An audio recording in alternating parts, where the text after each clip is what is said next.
Hello everyone. So today we would be learning further on a new experiment, that is we would have to determine the heat transfer coefficient using natural convection.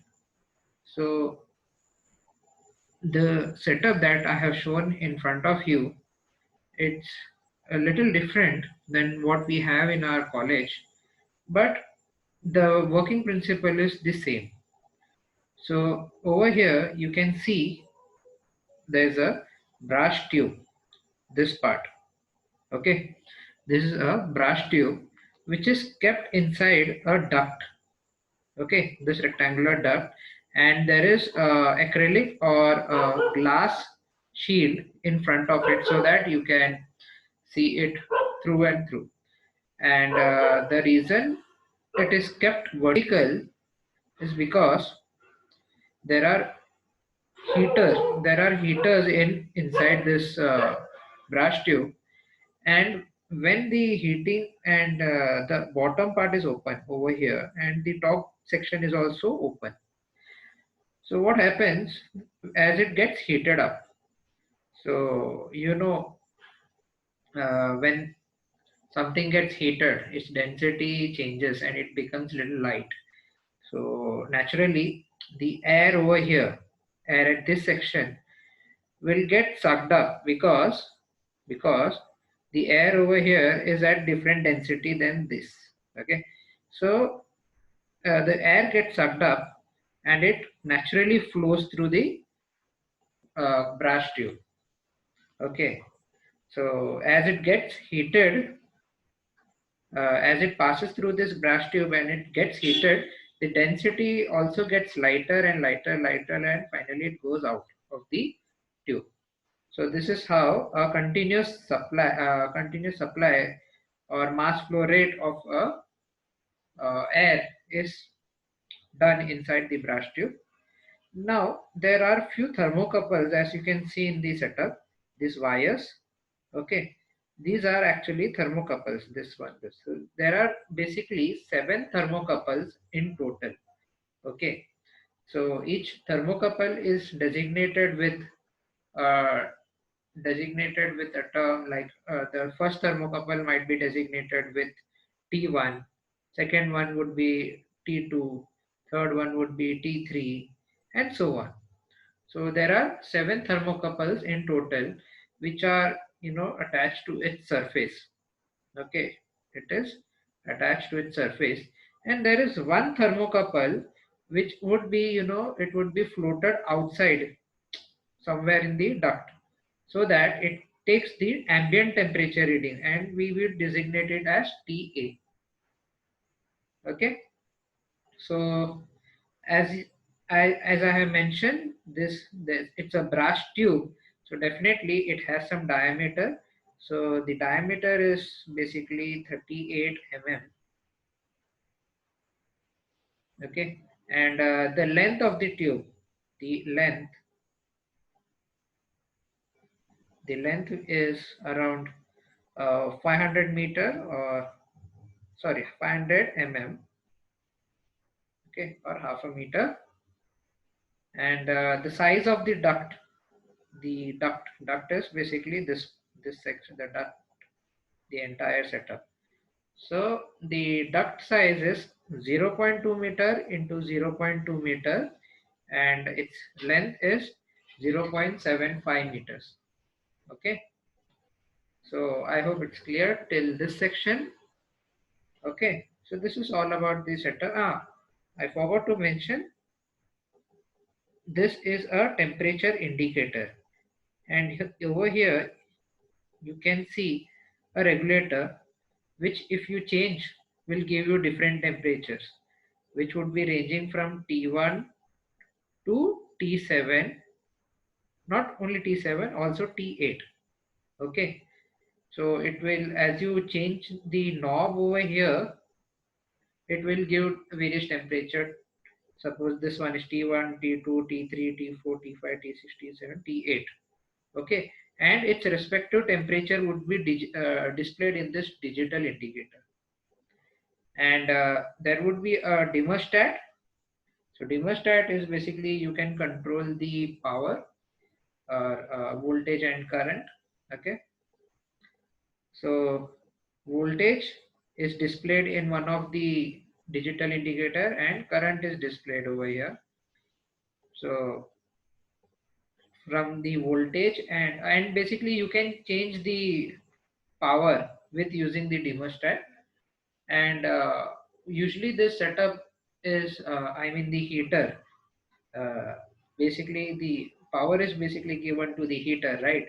So the power rating or the maximum power that it can take is around 100 watts, the capacity of the heater. So we would be using, I mean, we would be using a range of around 60 to 70 watts at the max by controlling the thermostat so that our setup is in basically a safe, uh, we are basically taking reading when the setup is basically safe. Okay. So this was all about the setup. Now moving a little bit towards the table part, observation table. So in observation table, you're going to find out, you're going to set first in a particular voltage and accordingly the current would be displayed. Okay. And once you set up to a particular voltage, you have to make sure that you keep the setup for around 10-15 minutes so that it comes into a steady state and then you can take the readings T1, T2, T3, T4, T5, T6, T7 and T8. Okay, so if you take the reading of voltage and current, these two parameters, what you're going to get is nothing but Q. Q is V into I, analogous, right? As we have mentioned in our last practicals also. So from this we can find out what is the value of Q.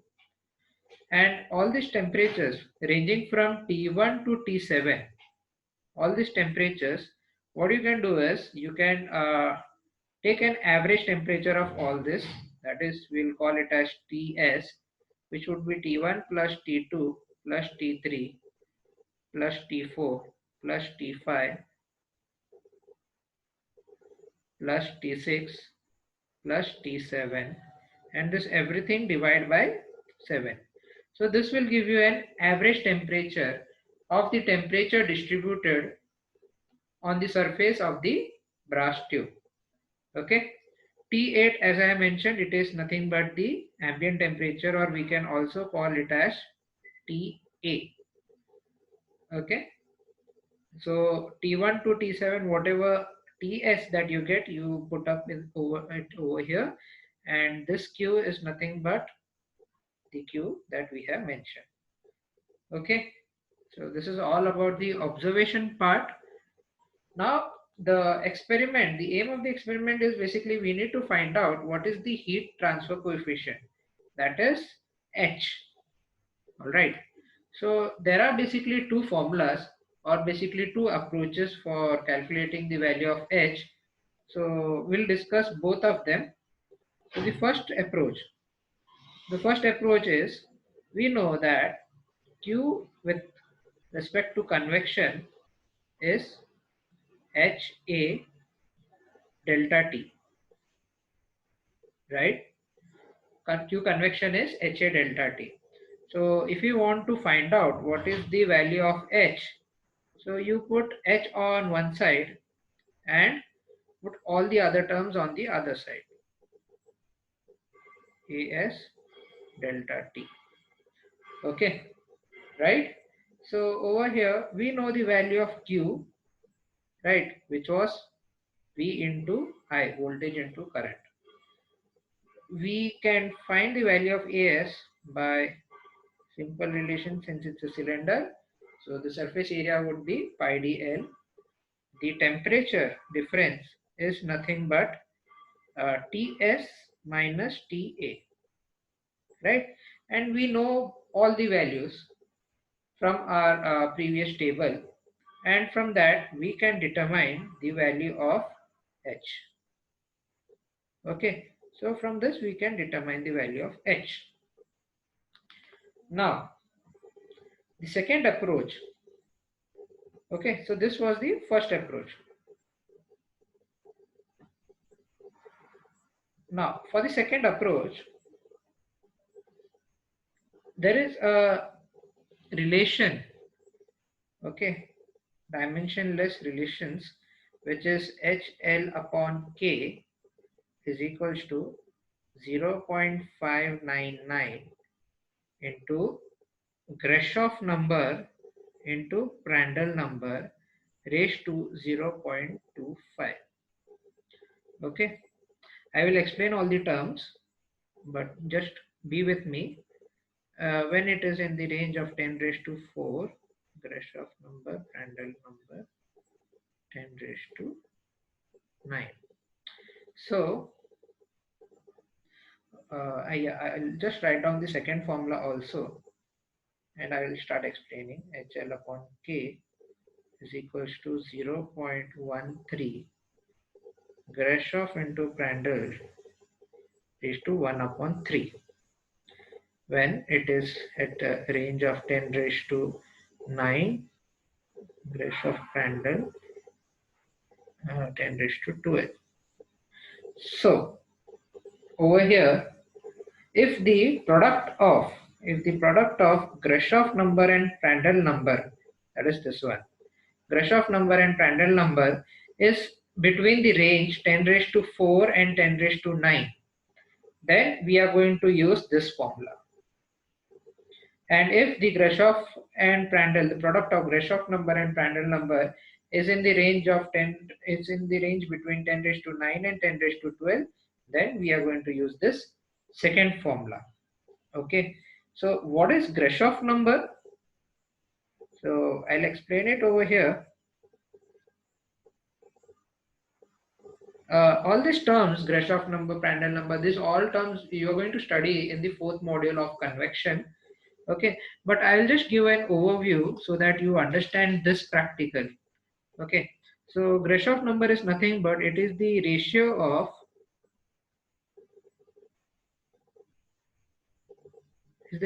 buoyancy force due to change in temperature delta T, the whole upon restraining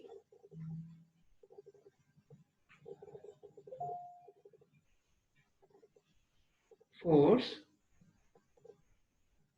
due to viscosity in fluid.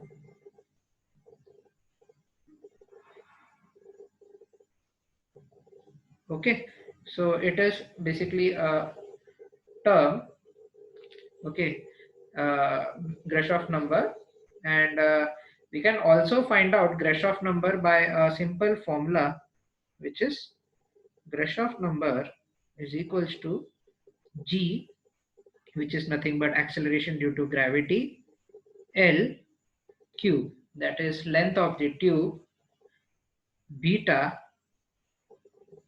delta T. Okay, the whole upon beta delta T upon V square. Okay, so over here V square, this one, the V is nothing but kinematic viscosity. Okay, delta T, this one, delta T is the change in temperature, that is Ts minus Ta. Okay, L is already given, G as you know it's 9.81.